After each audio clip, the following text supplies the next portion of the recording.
Okay, so it's been a week, and that means it is time for my weekly wrap up.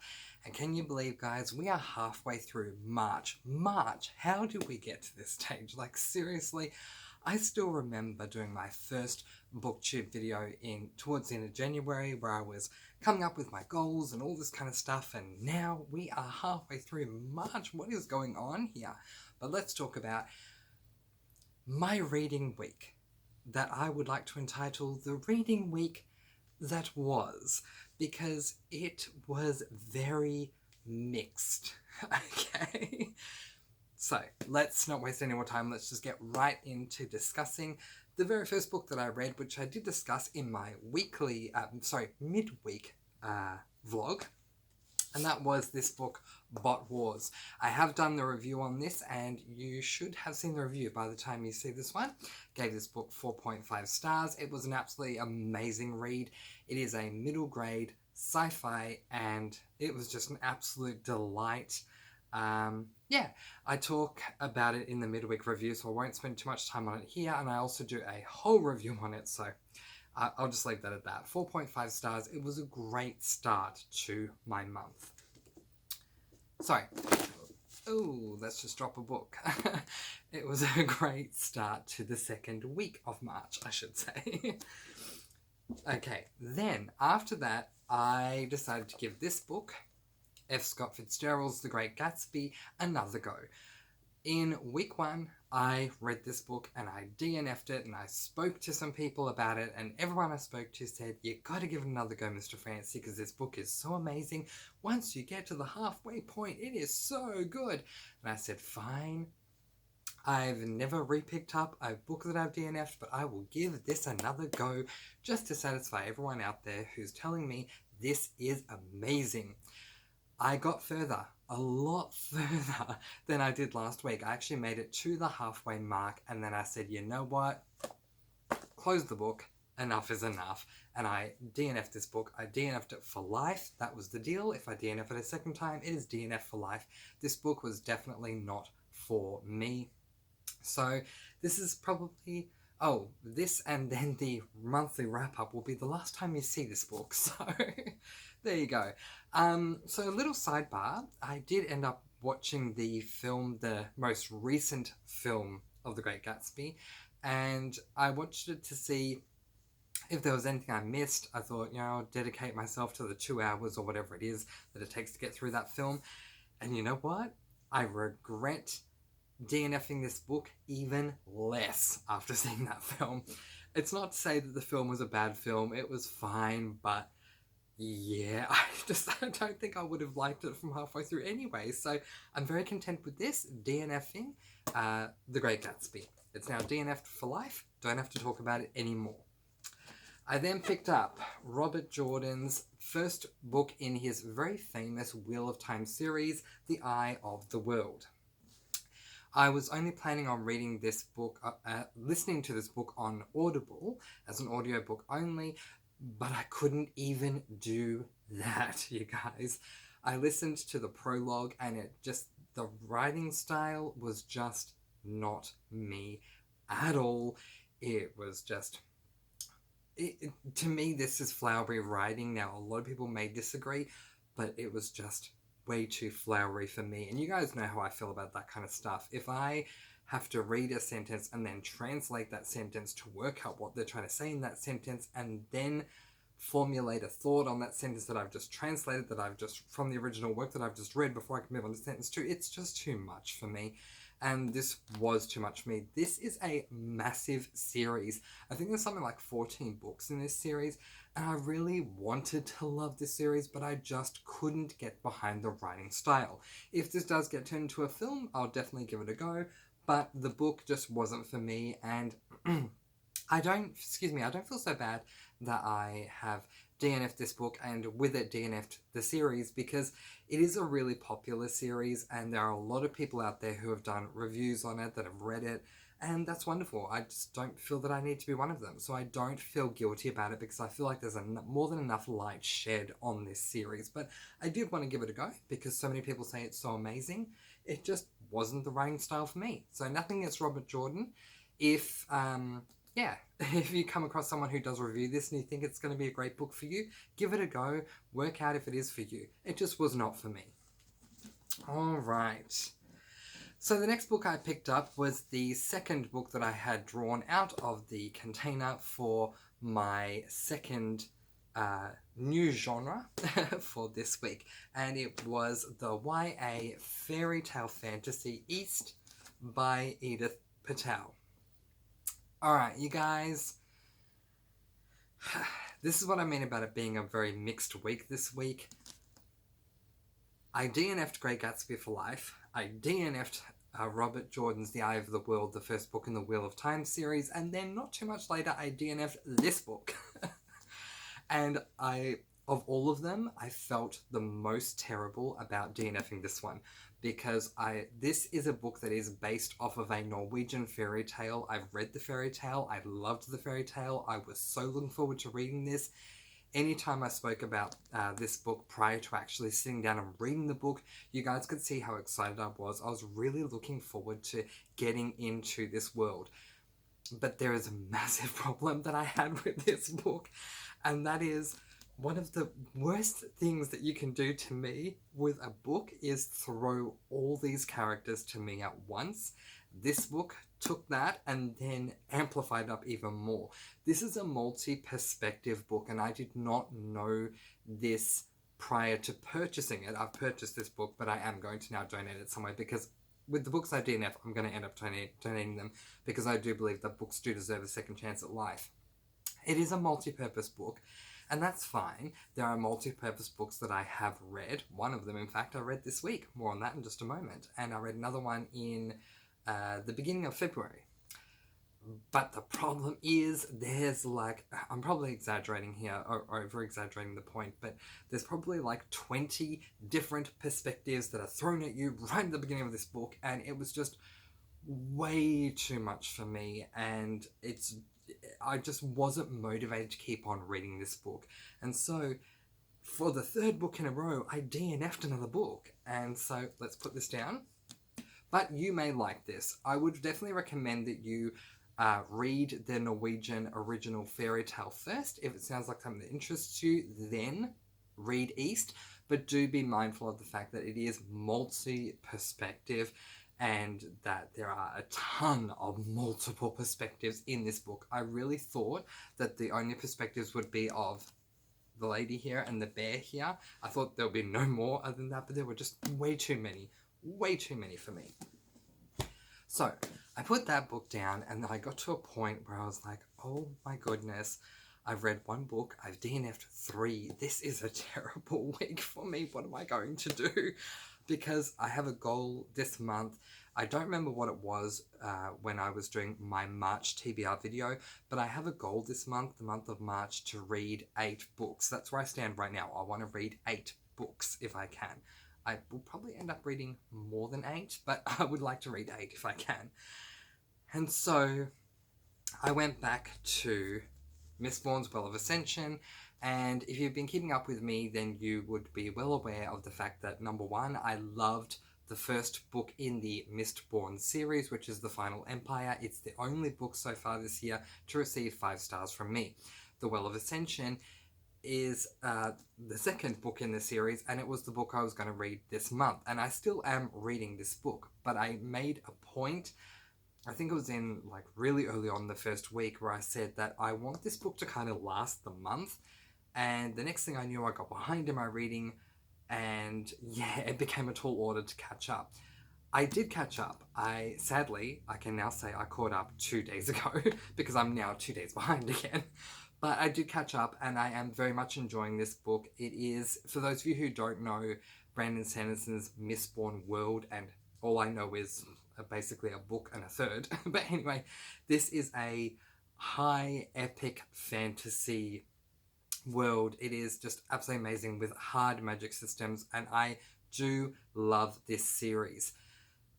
I'm liking this book, I am, and there are many great things that I've enjoyed in this book, but I'm not liking it as much as I enjoyed The Final Empire. In saying that, Brandon Sanderson is known for having incredibly slow starts in his books, and I was given a heads up that this book, I don't want to spoil you the way I was, but that this book, it's not as, what's the word we're after here? There aren't as many battles and action moments throughout this book as there were in the first one. There are a lot of magical battles that occurred in the first one that I loved.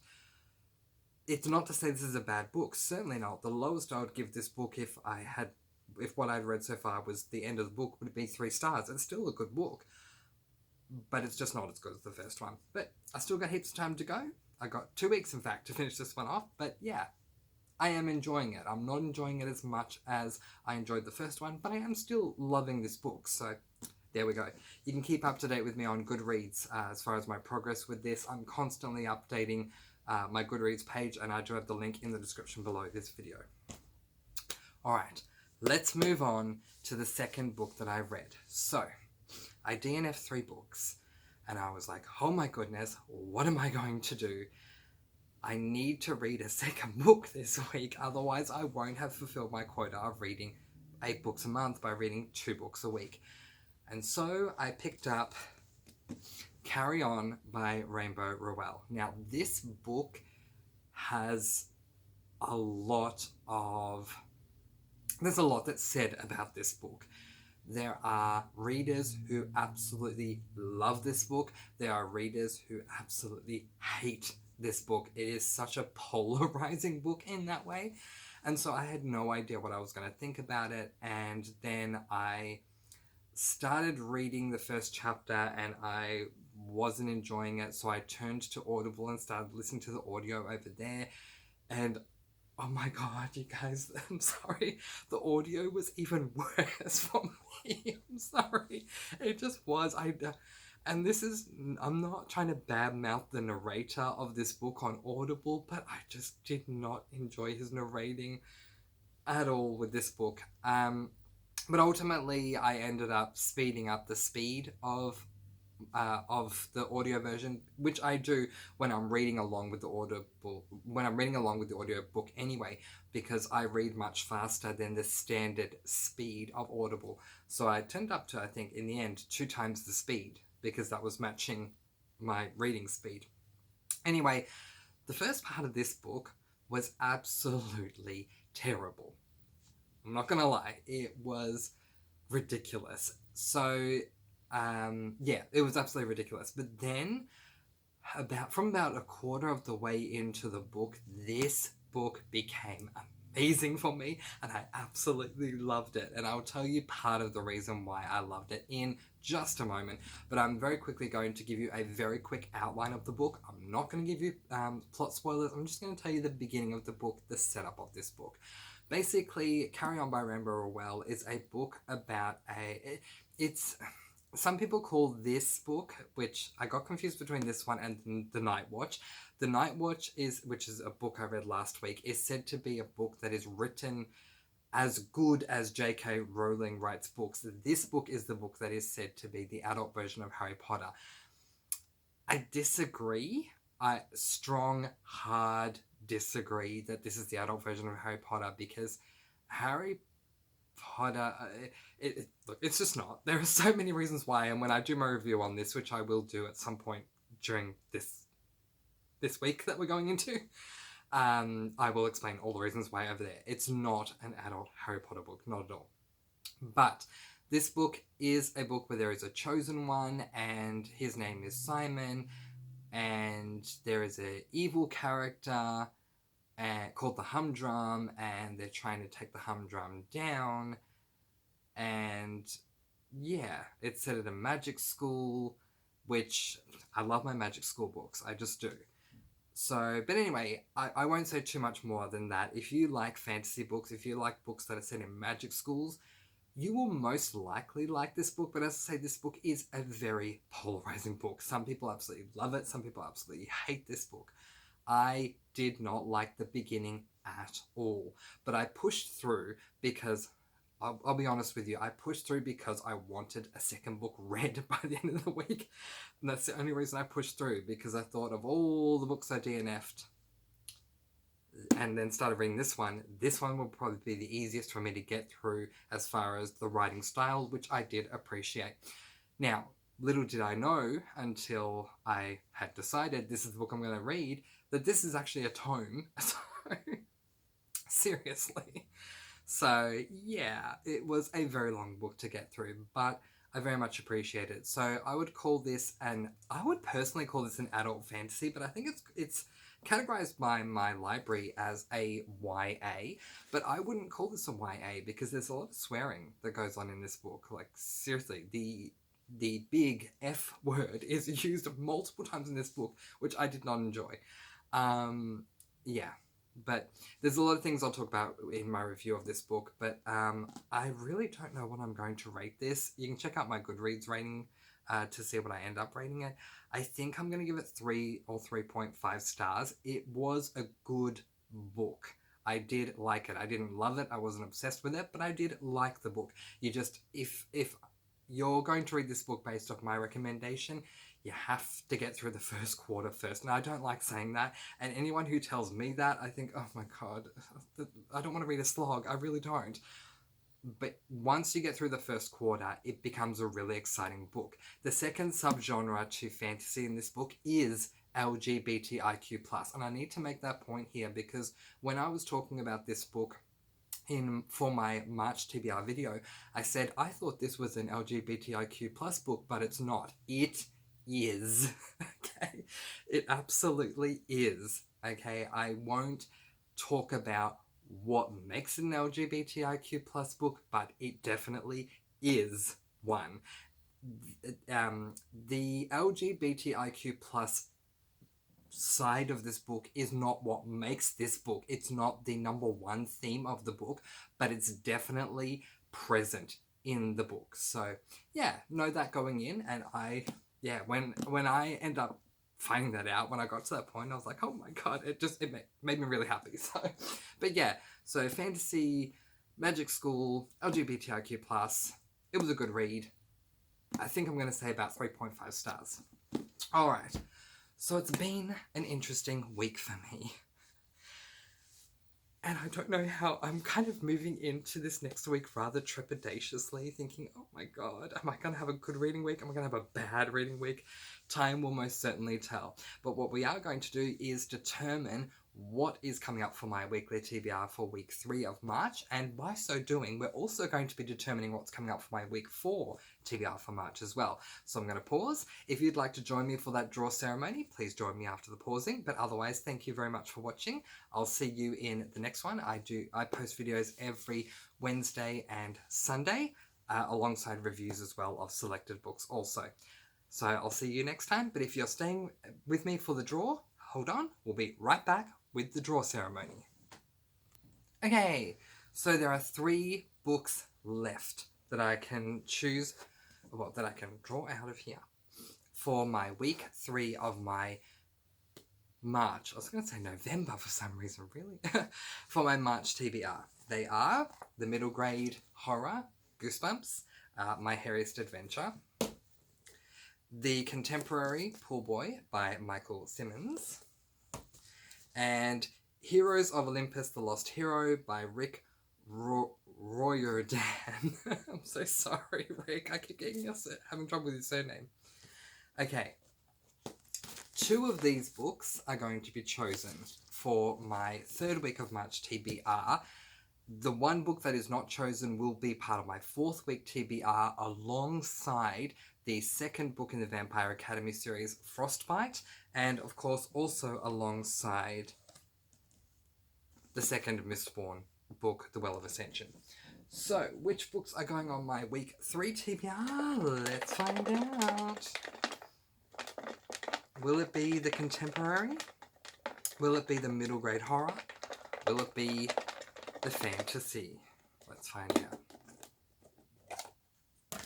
Alright, angels. Which one are we going for? Oh, they're saying this one. Alrighty, it is... It's the contemporary! Yay! Oh, I'm really excited about this, you guys. That is Pool Boy by Michael Simmons. This is really, really awesome. I have not read a contemporary book in a very, very, very, very, very, like 10 years ago, long time. But when I read the blurb for this book, I got extremely excited. The basic premise, from what I remember, is that there is a rich boy who he lives with a rich family, and then suddenly he can't live with them. He loses all his money, and he ends up having to live with, I think, the maid or something like that. So I'm really excited to read this book, and I have been since the start of the month. So yay, I'm glad it's week 3. Woo! Just having a little happy dance here with that one. Yay! Okay, and will the other one be Goosebumps, or will it be Heroes of Olympus? Okay. It's this one. It's definitely this one. Oh! It's MG Horror! Yay! So it's Goosebumps. I have 2 short books this week. Yay! This should definitely be no problem.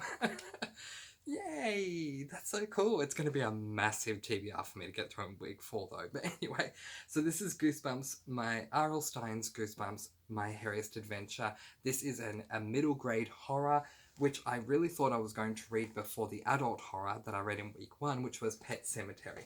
So, this is my TBR for week 3. Well of Ascension, trying to get 3/4 of the way through this one.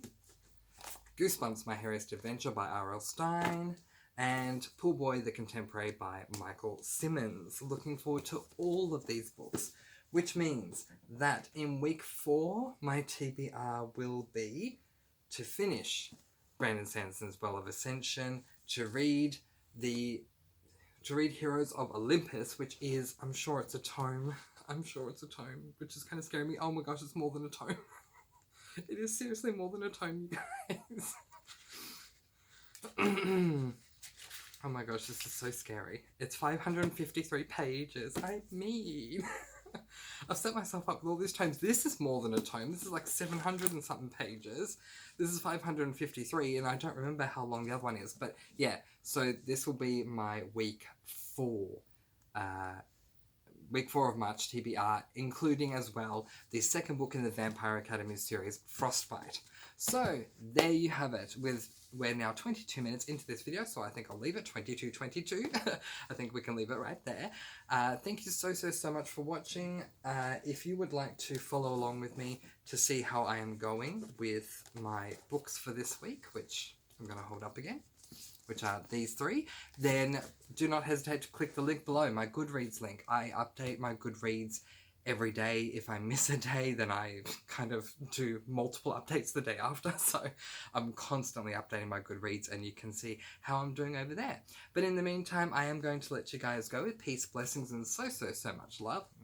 Thank you so much for watching, and I'll see you again next week. I post videos every Wednesday and Saturday alongside reviews as well. But until then, until I see you next time, happy reading. Bye!